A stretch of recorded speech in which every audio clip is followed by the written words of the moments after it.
Yet another complimentary winner on Saturday as the Cleveland Indians took care of business and got the job done in a 4-0 win over the Detroit Tigers. And as I told you in yesterday's video report, rather than play the Indians at the $1.45 price on the money line, I thought it was more prudent to take Cleveland at the run line price of $1.35 and make them an underdog. And it paid off as they scored, as I said, the 4-0 win. Just something to always remember when betting baseball. I've got another complimentary play for your Sunday card coming up in just a moment as we conclude the first half of the season. And guys, just a quick reminder once again, if you didn't happen to catch the Saturday video report, or if you partied hard on Saturday night and you forgot what I told you, let me just remind you that customer service will be closed Monday, Wednesday, and Thursday. They will, however, be open on Tuesday. A number of handicappers, myself included, will take a pass on the All-Star game. Some of the handicappers will have a side, will have a total, maybe they'll have some prop plays on it. But no matter the case, if you have any type of long-term package, whether it's a 7-day, 30, 60, 100-day, 1-year package, any type of long-term package you may have, the All-Star game doesn't count. So whether your handicapper has any type of play on the All-Star game, it doesn't count. What customer service will do on Tuesday when they return, they will manually go into every single one of your packages, and they will automatically add 4 days, Monday, Tuesday, Wednesday, Thursday. They will manually take the time and extend your package 4 days out. Now, they're not going to do it today. They're not going to do it on Monday. They're going to do it Tuesday because these 4 days are the only 4 days in this business that these guys have off, and they only get 3 of them. So they're going to come back to work on Tuesday. If you send an email the next couple of days, well, Monday, tonight, asking, they'll get back to you on Tuesday when they return to work. They're going to do this, and it's a hell of a long, manual, time-consuming process.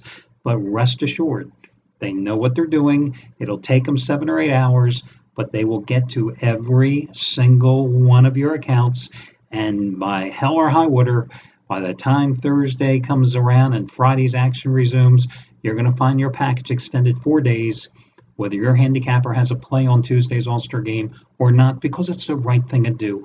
As I told you, I'm not even going to watch the damn game. I don't care about the damn game because it doesn't count. It's a novelty game. Nobody cares. I think the last time anybody cared, Pete Rose was barreling over Ray Fosse in 1970. I mean, nobody cares about these games anymore. That's the bottom line. So that's why we go ahead in the baseball All-Star break and automatically add 4 days to it. Okay, let's get to your complimentary play today. Looking at the games today, not a great variety of games. The one that I found most interesting was the Boston-Tampa Bay game because now you have David Price, the one-time Ray, going back to Tropicana Field. He has pitched well here of late. He's won his last 2 starts at Texas and at home against Minnesota, working a total of 13 innings, allowing just 3 runs in those games and striking out 16 batters in those 13 innings. He carries a 19 1/3 inning scoreless streak into today's start at Tampa. He's worked 8 scoreless innings in each of his last 2 starts against the Rays, and in 4 career starts at Tropicana Field since leaving Tampa, he's recorded a 2.86 earned run average. He's going to be facing his one-time teammate, Chris Archer. Now, earlier this season, April 14th, Chris Archer won at Fenway. That's a significant thing for one reason.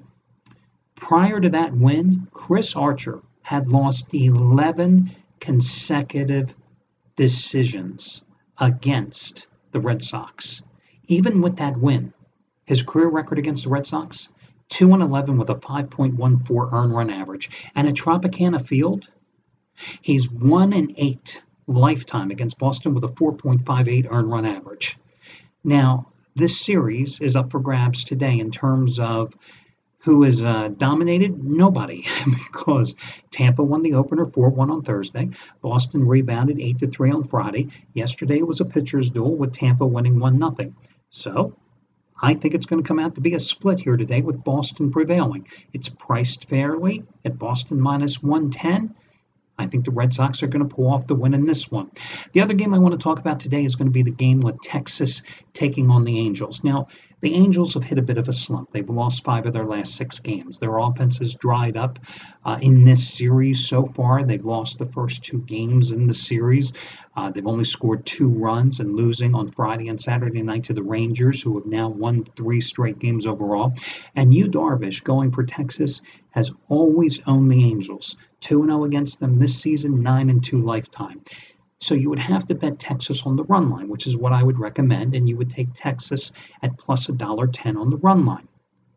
And the Angels are going with J.C. Ramirez, who, when they turned to him earlier in the season because of injuries on their starting staff, they took him out of the bullpen, and he was a revelation early. And he pitched very well in his 1 start against Texas earlier this season. But lately, he has certainly struggled. In his last 4 starts, he has an earned run average close to 7, 6.86. But here's the problem. If you look at what Yu Darvish has done lately, not real impressive. His last start against Boston, he only lasted 4 1/3 innings, 11 hits and 7 runs. And you go, okay, maybe that's an anomaly. But then you look at how he has performed. The Rangers are 1-7 in his last 8 starts. Okay, and you say maybe that's just one of those things. Well, how about this? In 10 starts at home this season, his earned run average is 4.57. Well, you can say it's one of those things, it's statistical anomaly, but after a while, all those statistics add up. So although I do like the Rangers, I'm going to give it to you as a free play. But as I always say about the free plays, they're plays that I like for one reason or another, and I consider it as a best bet, a play that I would put my own money on. But for one reason or another, they're a play that just has a little bit of a wart to them. And that's why they're relegated to free play status. But again, considering how well I do with the free plays, they're pretty damn good. So I do like the Rangers on the run line, and I do like the Red Sox as well. So the Red Sox and the Rangers on the run line, those are your 2 complimentary plays for Sunday as we cap the first half of the season. And I'll talk to you again on Friday when I return. I wish you well, guys, and talk to you again later this week.